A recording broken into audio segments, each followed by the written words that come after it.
Bonjour à tous, nous sommes ravis d'accueillir aujourd'hui au TIDES session live Pascal Pigot, qui est le directeur général d'UNEO, la mutuelle des forces armées. Bonjour, merci de m'accueillir. Avec grand plaisir. Alors, la première question, Pascal. UNEO se consacre à la communauté militaire. Son engagement, protéger ceux qui nous protègent, est dans l'ADN de votre mutuelle. Quel regard portez-vous sur cette singularité ?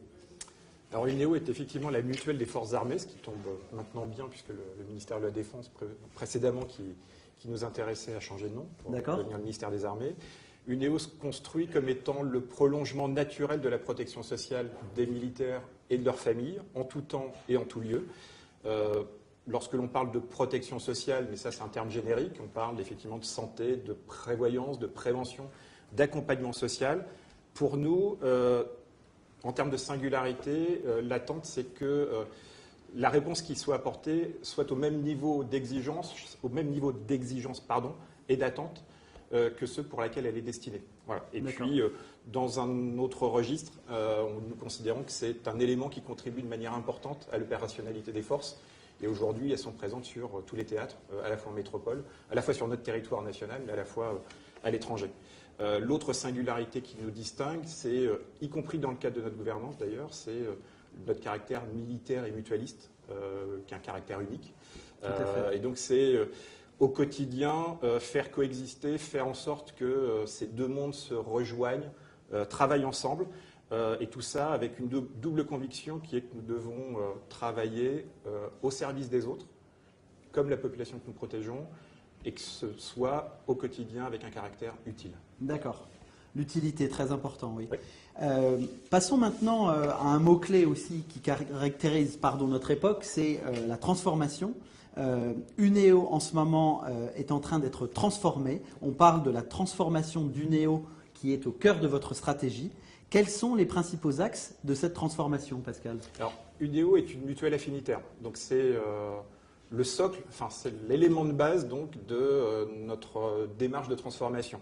Donc chaque action du plan de transformation, du plan d'action stratégique qui a été construit l'année dernière avec l'ensemble de notre gouvernance et l'ensemble des salariés, chaque action doit nourrir deux axes. Le premier, c'est renforcer la relation client-adhérent. Et j'utilise bien les deux termes distinctement parce qu'elles ont leur utilité et j'y reviendrai. Et puis, c'est également développer un haut niveau d'attention. En tant que mutuelle affinitaire, on considère que c'est quelque chose que l'on doit nourrir au quotidien. Alors, quand je parlais de renforcer la relation client-adhérent, le client et l'adhérent, c'est dans les faits une même personne. Ceci étant, ses attentes, ses aspirations sont différentes, mais elles sont complémentaires. Et l'enjeu pour nous, il est dans les deux cas, d'y répondre. Au-delà, parce que nous sommes une mutuelle, en plus d'être d'une compagnie d'assurance, parce que nous sommes une mutuelle, il y a cette notion d'adhérent qui est très importante et que l'on vient renforcer justement parce qu'on s'adresse aux clients. Et l'enjeu pour nous, dans le plan de transformation, il est de faire en sorte que nous ayons de plus en plus de clients qui s'intéressent à la vie de leur mutuelle et donc deviennent réellement des adhérents au sens je suis partie prenante au quotidien de l'action de ma mutuelle. Le haut niveau d'attention qui est un élément également important et qui d'ailleurs n'est pas de notre réflexion. C'est quelque chose qui nous a été apporté dans les échanges avec nos clients sur le terrain. Et ça, c'est un élément important que l'on vient construire avec deux aspects.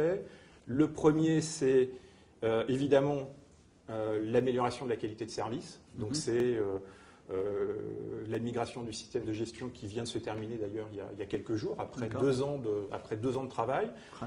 C'est le redéploiement des équipes de gestion, ça c'est un élément qui est en cours, c'est le déploiement d'un CRM, c'est une démarche de certification de qualité de service pour apporter la preuve de cette amélioration de la qualité de service. Et puis le deuxième aspect, pour contribuer à ce haut niveau d'attention, c'est renforcer la présence sur le terrain. Mais quand je dis sur le terrain, ce n'est pas au travers de manifestations, d'agences, c'est sur le terrain, comme notre population, c'est au contact. Concrètement. Voilà. D'accord, ok, très bien. Merci beaucoup. Beaucoup d'experts évoquent que nous avons en France un très bon système de soins, mais pas véritablement un bon système de santé. À cet égard, beaucoup évoquent la nécessité de passer d'un parcours de soins à un parcours de santé. Par exemple, en favorisant plus la dimension préventive, en faisant des individus des acteurs de leur santé. Est-ce que vous partagez ce point de vue, Pascal? Alors oui, par contre, je n'irai pas sur le terrain de parcours de soins et parcours de santé, parce que je pense que ça nous emmènerait assez loin. D'accord. Je me concentrerai sur la question qui était posée in fine, sur la politique de prévention. C'est quelque chose que nous avons commencé à construire il y a 3 ans, et donc quand je parlais tout à l'heure des 4 piliers de la protection sociale sur laquelle nous travaillons au service de notre communauté, donc santé, prévoyance, prévention et accompagnement social. La prévention est un élément déterminant et je crois qui vient nourrir encore plus que la complémentaire santé ou la prévoyance la relation que l'on a au quotidien avec notre adhérent. Pourquoi? Parce qu'elle se fait sur la durée. Et donc elle est bien au cœur de la relation que l'on a avec notre client, avec notre adhérent. J'utilise indifféremment les deux sujets. Alors après, la prévention, les actions de prévention, c'est extrêmement large. Et on a décidé, il y a maintenant 2 ans, de se recentrer sur 3 thématiques principales pour vraiment les concrétiser dans le quotidien et pas se limiter à des actions de sensibilisation, d'information. Voilà, tout à fait. Mais vraiment de les rendre concrètes. Ces trois thématiques, la première, c'est, il n'y a pas d'ordre, mais c'est sommeil et hygiène de vie. D'accord. La seconde, c'est la santé psychique. Et la troisième, alors ça fait parfois débat, même en notre sein, c'est la femme et le cancer. Pourquoi est-ce que la femme et le cancer, il y a une caractéristique, une particularité militaire. Si je prends le sujet du sommeil, on sait tous, ou en tout cas on l'intuite, que la gestion du sommeil participe à une bonne hygiène de vie. Bien sûr. Et dès lors, il y a des actions sans doute qui sont à mener concrètement. Donc on réalise certaines actions sur le terrain en partenariat avec le service de santé des armées. Donc ça, ce sont des éléments importants. La santé psychique, qui est le deuxième volet, notre conviction, c'est que c'est une condition indispensable à la construction d'une vie personnelle, sociale, professionnelle, on va dire, je ne sais pas si c'est le bon terme, en tout cas stable sur la durée. Et la difficulté liée au caractère affinitaire, liée à la spécificité de notre population, c'est qu'en plus ça doit se construire avec une population qui est en mouvement, qui a une forte mobilité, régulière, pas régulière, lointaine, où on ne peut pas nécessairement échanger pendant plusieurs mois. C'est assez difficile. Et donc tous les sujets de stress post-traumatique et les sujets d'addiction, qui sont souvent des sujets un peu tabous, c'est difficile d'en parler avec ses collègues, c'est difficile d'en parler avec la famille, c'est difficile d'en parler avec nous. Donc ça, ce sont des sujets sur lesquels on souhaite amener nos adhérents pour effectivement les accompagner. Et puis la difficulté, c'est que ces sujets de stress post-traumatique, le post, et puis d'addiction, c'est qu'ils arrivent souvent de manière très décalée dans le temps. C'est pas immédiat, c'est pas 2-3 jours après dans un sas de décompression qui se fait à Chypre. C'est au moins 6 mois après, c'est voire des années après, et parfois peut-être, et c'est là où UNEO crée ce lien, une fois que la personne a quitté l'institution. Voilà. Et nous sommes toujours présents. D'accord. Voilà. Et puis le troisième point, c'est la femme et le cancer. Alors la femme et le cancer, le sujet pour nous, c'est l'accompagnement dans la maladie du conjoint du militaire, parce que, je dis le conjoint du militaire parce que dans la grande majorité des cas, c'est une femme. Bien sûr. Et c'est elle qui porte la base arrière. Donc c'est une terminologie militaire. Donc c'est elle qui porte la base arrière. Donc il est important effectivement que tout se passe bien et que dès lors, l'adhérent qui, pour le coup, est militaire, soit totalement consacré à sa mission. Donc, voilà le lien avec le caractère militaire. Et puis c'est ce que j'évoquais tout à l'heure. Au-delà évidemment des sujets importants de sensibilisation, d'information, l'enjeu pour nous, il est d'accompagner la personne au quotidien. Les petites tâches du quotidien sur lesquelles il y a des réponses, mais qui sont totalement éparses. Voilà, c'est faciliter la vie. D'accord, ok, très bien.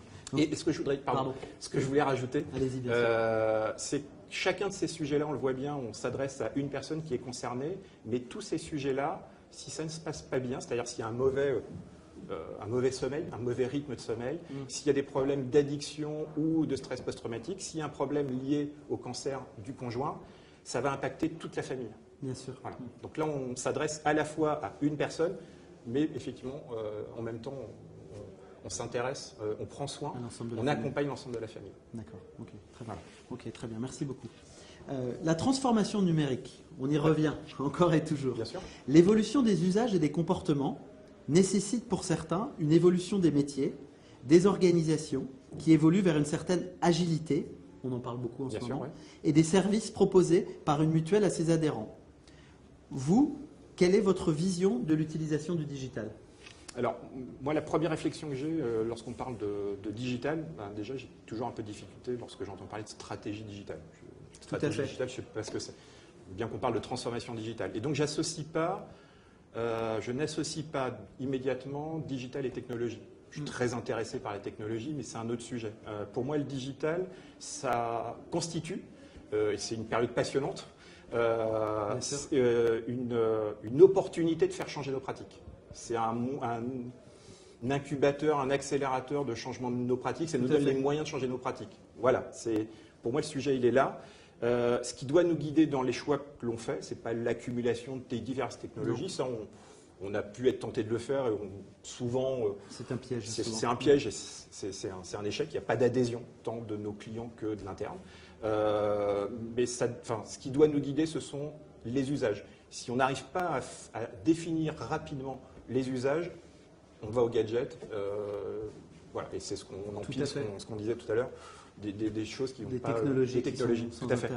Voilà. Et donc au service, en fait, au service de l'adhérent, au service du client, le digital doit permettre d'avoir une meilleure expérience client. Oui, et c'est en fait alors, je ne sais pas si c'est paradoxal, mais enfin, nous, en tout cas, on l'exprime comme ça.